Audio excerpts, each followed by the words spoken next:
got some work to show. Oh, nice. Well, maybe I'll show something. Hello, everybody. Hello.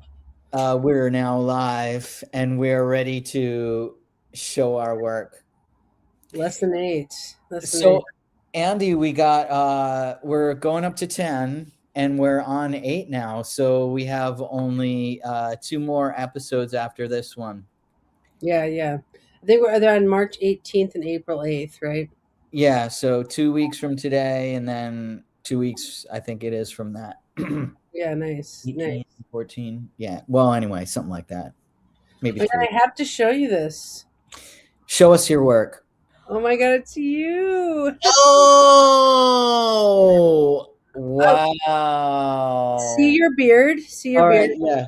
Look at the beard. I gave the long version of the beard, and it's obviously in the colors of your chart because you're an Aries rising, which is red, and then the Pisces is white, and then the Cancer moon is silver. And then I put a white flying spider on your head, which is me, because spiders are my spirit animal. And Oh, your chart's back nice. there. That's awesome. Yeah, I didn't notice at first that you put my chart back is what is in that round thing. Yeah, and then That's here's cool. Jenna with her Leo, Aries, Gemini, and Debbie. I'm gonna make 38 of these. I'm making all of us. Oh, yeah, that is so awesome, Andy. I don't know what I should do with them though, but I love having them. Yeah. Well, you should show them. Yeah, that's right. I guess I put holes in them so I can bead them up and hang them. I could hang us in a mobile or hang. I could hang us from like something like that and have like we're all hanging from it, you know? Oh, yeah. And then, well, maybe when we go to UAC or things that we're all together and have a table, you could like hang them from the table and Oh, that's what I'm gonna do. Okay, interesting. I didn't mean to hijack the show showing my work, but I am a work shower. yeah. A work Well, shower. it's good that you are. Cause all right, today's chapter is super short. So we can talk about these things a lot though. It's super short, but like really cool. Yeah. So basically, today's lesson is learn to take a punch. Wow. Now, the punch that they mean is criticism Okay, and interesting. critiques. So, I mean, there's the learn to take a punch, like if Facebook gives you a punch and knocks you out of the ring, that's one kind of a punch. Yeah, I got punched. The punch that they're talking about though is let them take their best shot, and it has to do with critiques and critiquing. And when you put your work out into the world, you have to be ready for Critique. the more people that come across your work, the more criticism you'll face. Hmm. This is such an important lesson. One of the things that that stops the chakras spinning of artists more than anything is critique. I've stand next to many artists when we're filming and doing all these things, and I can kind of feel their auras. And if you critique them, they literally stop moving, and they're just like like you're like, all right, here's a critique. Now keep singing. They're like, I can't sing. Like it tightens them up more than anything. And so I've had to train artists over the years to deal with critique. This is a big thing I do in production is basically get them over critiques because like you remember the thing I would do where I'd give critiquers I would be like, "Oh, critique parody, are you ready for your critique?" So I started doing that where I was like every time someone critiqued my work, I would critique them back. Like that was a thing I tried. Like yeah, we've been trying to deal with critiques for years. Well, I actually let's think about this for a sec. The critique back is an intentional thing to make them paralyzed, right? And stop critiquing you. Not you as a you Yes, Andy, but yes, like yes, me. I mean, yeah. Well, do you remember Nina? Nina, who came in and hung out with Stardoll for a while. Mhm. I would make videos of Nina and Stardoll, and she would take them to her karaoke group and gather critiques and bring them all back to me. Oh yeah, yeah, that didn't go over so well because you have a you have a critique blockade. Absolutely, which I've learned to do because being a professional artist, you have to show your work. Like that's your job. Like if you don't show your work, then you are not doing your job, right? And so basically, I had to learn to do critiques, but it's like it's funny because everyone who critiques it thinks that they're right, and it's all just an opinion, right? Of like Mm, you know, like for example, like I make very avant-garde art videos with like a lot of like glitchy, like over like the same movement over and over, and I do that on purpose to get you out of the realism of the video. Like I do that on purpose, and I got the critique that it looked like there wasn't enough footage, and then I was having to repeat myself, and it's just like that's your opinion, but I did that. That was an artistic choice I made on purpose, and so it's like it's kind of I have been stunned by critiques before though where I actually overstimmed because I didn't know what to do and how to go forward with the critiques I'd gotten. I mean, let's talk about you and critiques though. How do you respond to critiques? okay. Well, I have also gotten critiques from, like, say, I sent out a link to a video that we made, and then somebody came back with a critique, and actually, I'm like, well, I wasn't asking for your critique. Like, I was just sharing something that I thought was cool. And now I guess I just know that you don't think that my artwork is cool. And now you're kind of lower in my book. Ah, you lower them. You're so funny. Your attitude is I can't tell if it's an asset or a detriment, but yeah, like like yeah, I won't critique it though. I guess that's my way of critiquing back. I'm Yeah, yeah, yeah, totally. like, wow, you don't have very good judgment. I like to do this one. I like to yeah, no thanks on your critique. Oh god, the YouTube police was here for the Ricky show. Yeah, so we have up to two, sometimes three a day, depending. We live on. I live online because I'm an astrologer who works all over the world. That's why I do a lot of live streams. But hello, YouTube police. If you have any critiques for us, let us know. Oh yeah. Yeah, actually, so the YouTube police, this is a good one that you're saying you must do a lot of live streams. So one of the things also that it's in a little bit is like uh I don't know, I can't find the reference, but basically another thing he says is do more work. Then you get practice at getting critiqued and you start to realize that like it's not the end of the world, and also there will always be people who don't like what you do or don't appreciate what you do, and the more you roll with the punches, the more you are fine with getting critiqued, and that's okay because everybody has different views on especially artistic things, right? Mhm. Well, okay, I have to say something about this. I There's a few things here. One is some charts are extremely critical by nature. And so one of the things you have to understand is a lot of people like I don't have a critiquer chart. I don't have any Virgo in my chart. I watch art and look at art and I really don't critique it. I'm just like, "Oh, that's cool, this and that." But there are charts that are bombastically critical. Like for example, Leo Virgos, they will bombastically criticize everything. And so number one, you have to say who's talking and do I really like people? Like I personally don't really get along well with people who critique a lot because I don't Mhm. like them. I'm like, that's what you saw? Like you, like you're gross. Like because I've seen a lot. See, I'm critiquing them. I'm critiquing something there though.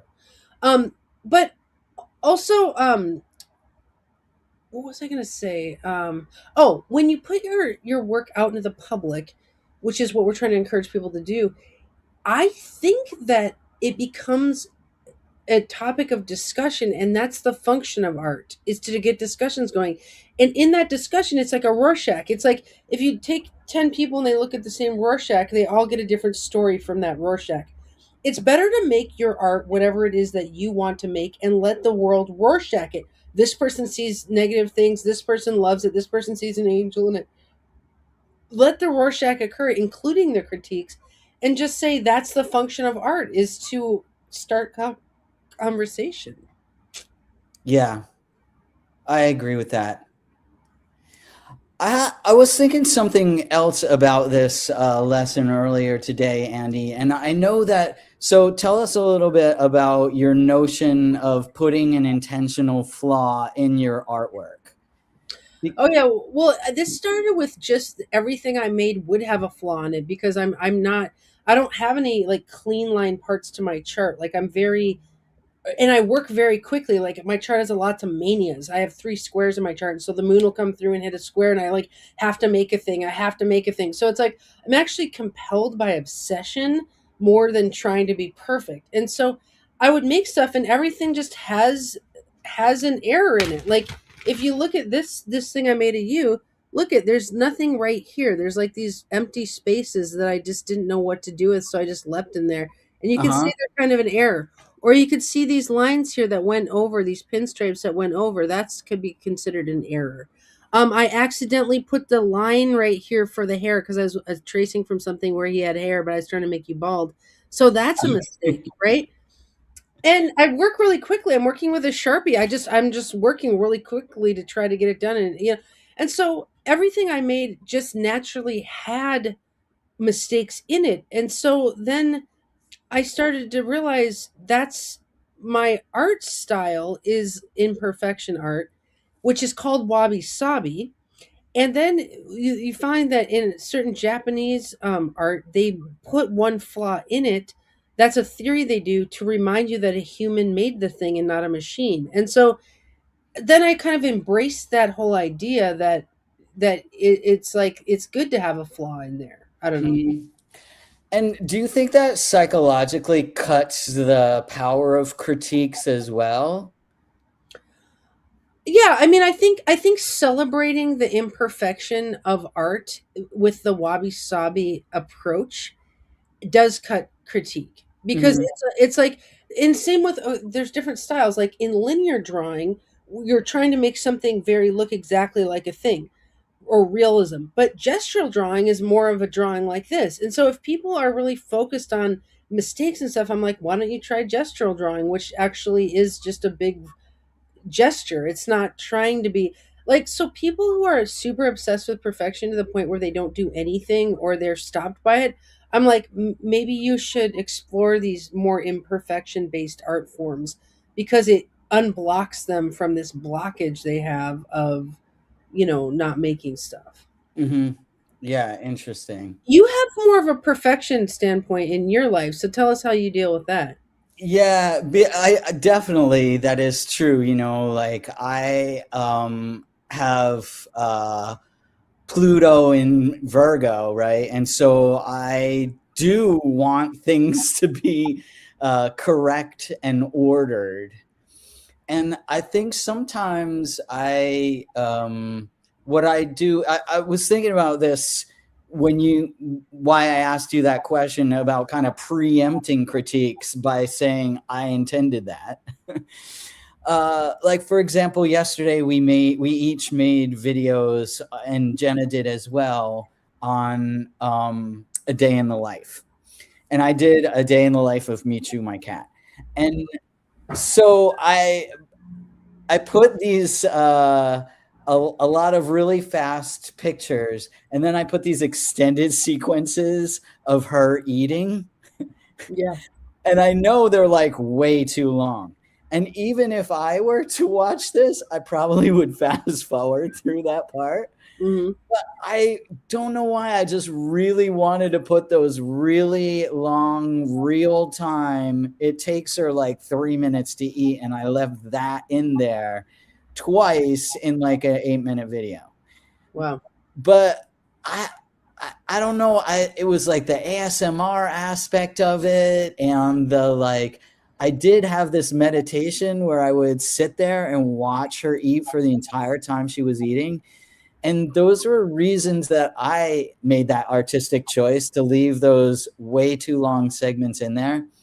Mm. So if I get the critique from somebody that like those segments are way too long, I actually don't care because I've preempted and reframed that in my own head. Like I know why I made that choice, and I actually don't care whether or not they like my YouTube video.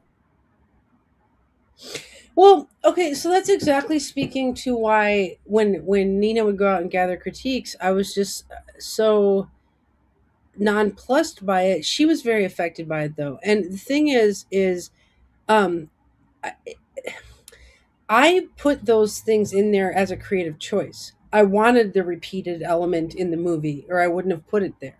Hmm. Right? And so if somebody doesn't like what I decided, that's fine because they would have made a different video. Hmm. What I'm saying? And so it's like they don't have to understand why you put it in there. And that's why it's a Rorschach. Like everyone can watch the long extended meet you eating parts and have their different response. Some of us can be like, fast forward, this is uninteresting to me. Some of us can watch it and be like, why did he include this whole like I think you know what avant-garde art is. Hmm. So in avant I love making avant-garde pieces. Hi Jenna, is because avant-garde it is so nonsensical as to be like what the actual is going on here, like where it breaks the viewer out of like trying to make sense of it into just like riffing on the piece, you know. Yeah. Yeah, Yeah. like in the Stardall gets a tattoo video, there was the basically there was the continuity issues of like I'm getting the tattoo, and then all of a sudden the tattoo's gone. The kind, you know, and the Hmm. reason I made that choice is that was what I had for footage, and I was like, oh man, like the continuity issue. But because I'm a wabi sabi perfection avant garde artist, so I'm like, this will be weird, and so it's Hmm. like I don't mind the weirdness. Now, if I was trying for perfection, I would be like, oh my god, this, um, like I would be disappointed in the piece. Hmm. Yeah. So Yeah. sometimes it comes out of just like not wanting to stop a project because of, you know, things that are messed up, you know. Right. Right. Yeah, I think that too.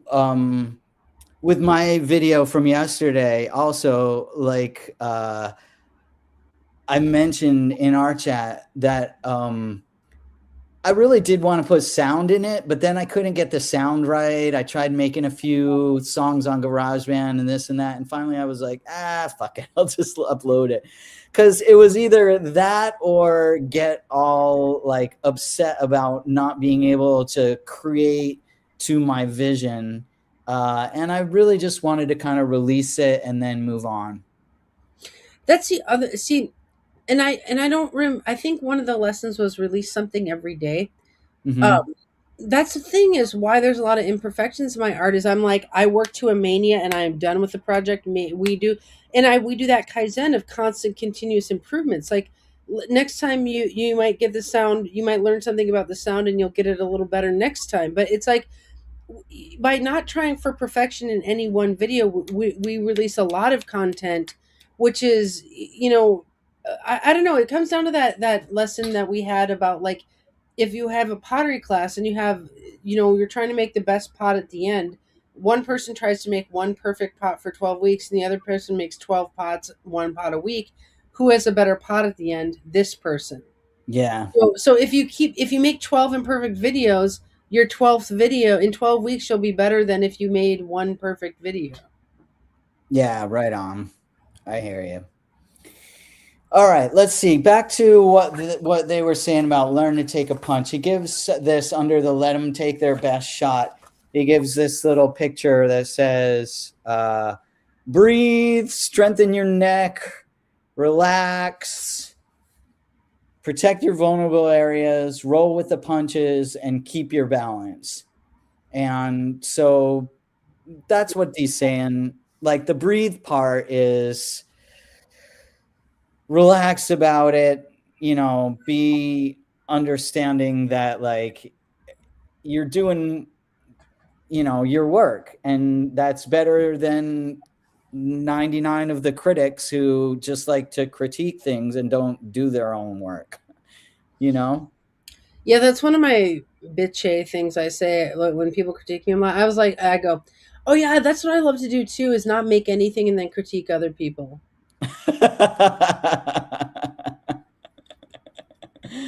It's like if you were busy making your own video, you wouldn't have time to critique other people's video.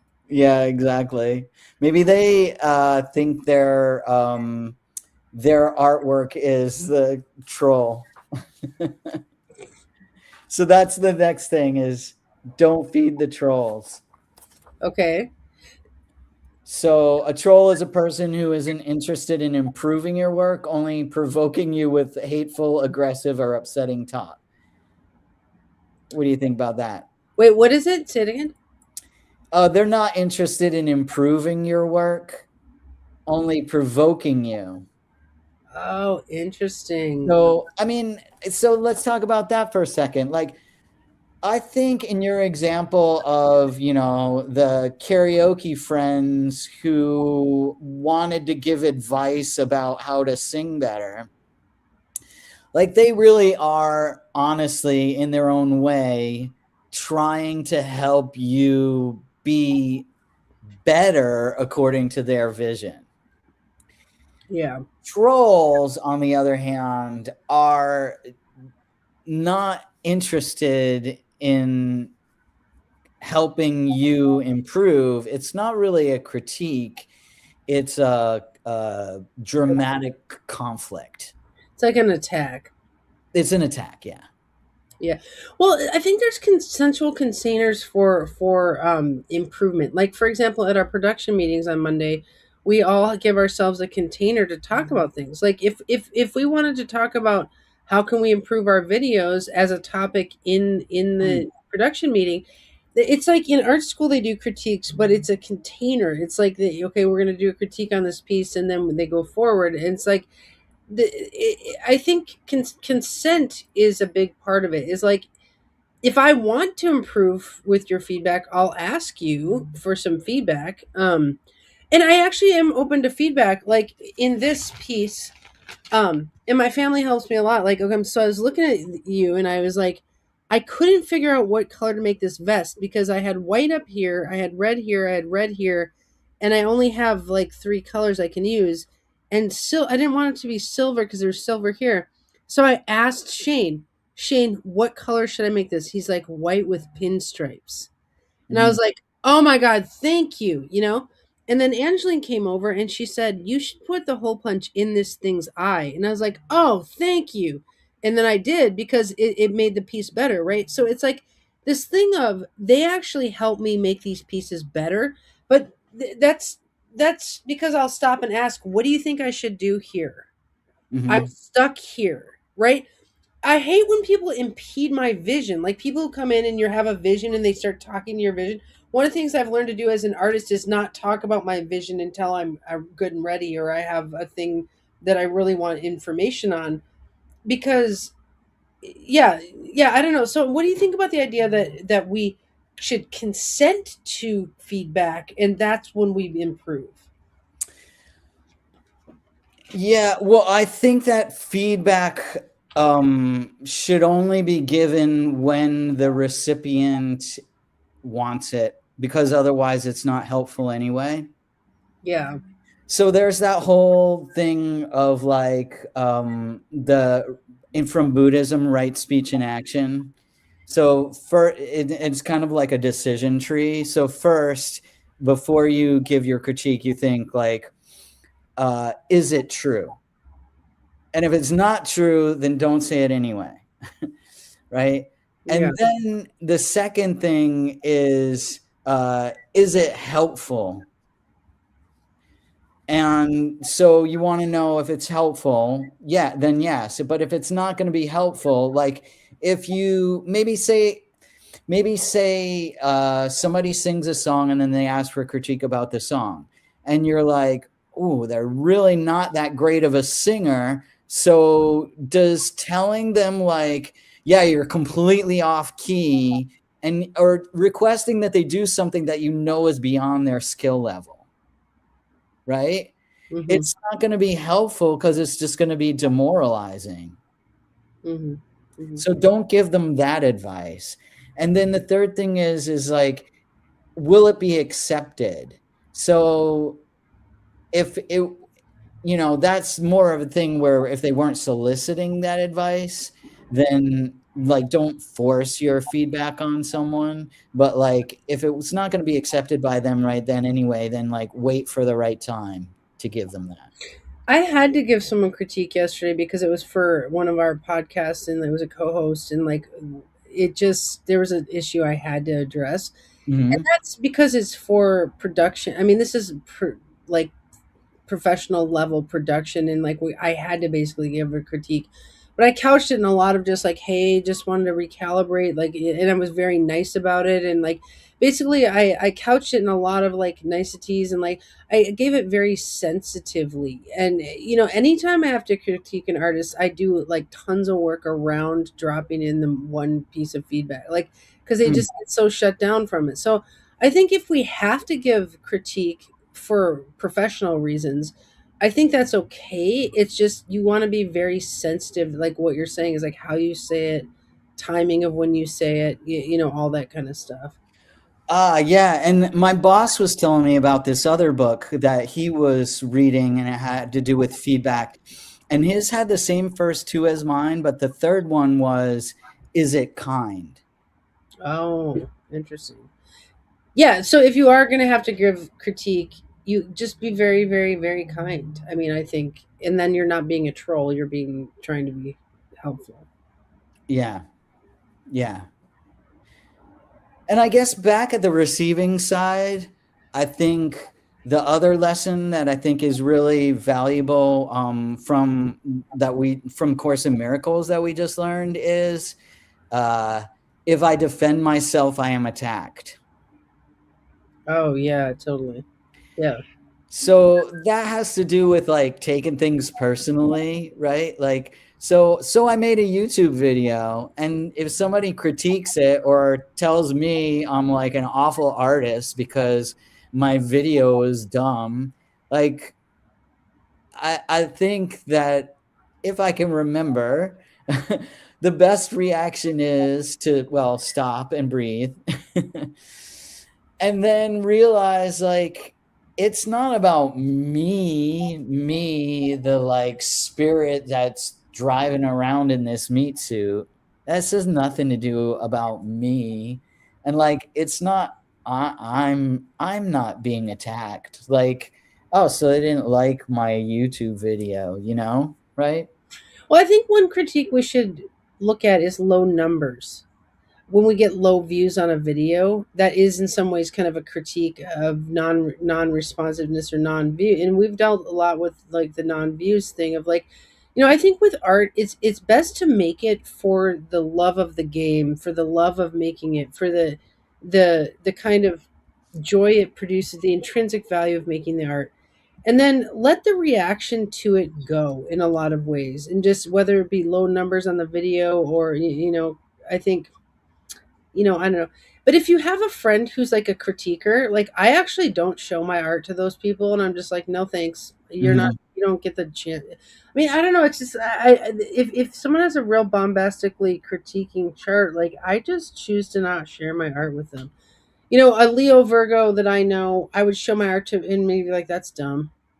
He would Yeah. literally, like, I'd make like an astro bikini and be like, yeah, whatever. That's so, like, whatever. Who cares? Like, he was just kind of just, and so I don't know. I just never show my stuff anymore. Yeah. Yeah, that gets back circling around to my reaction, which would be like, wow, that really just lowers you in my estimation. And I too would stop showing things to them because I'm like, well, I'll end up hating you. So,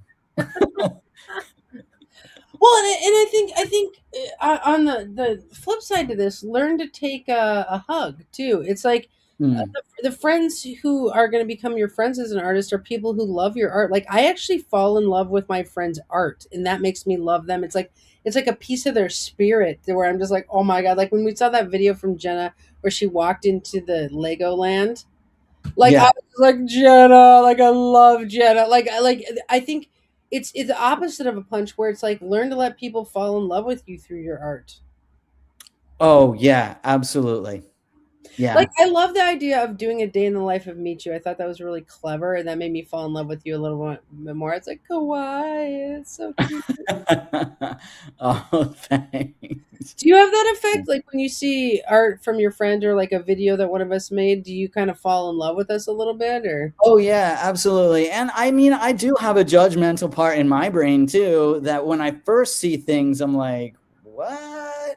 But then if I don't say anything and then more and more, I hold myself back. I come to realize like, wow, now I'm starting to get to know this person better. And now I understand them better through their artwork. And I'm glad I never said anything because like I was the one that was off. Like they are really showing who they are. And I love how every one of your videos just so you, and every one of Jenna's is so her. And Mhm.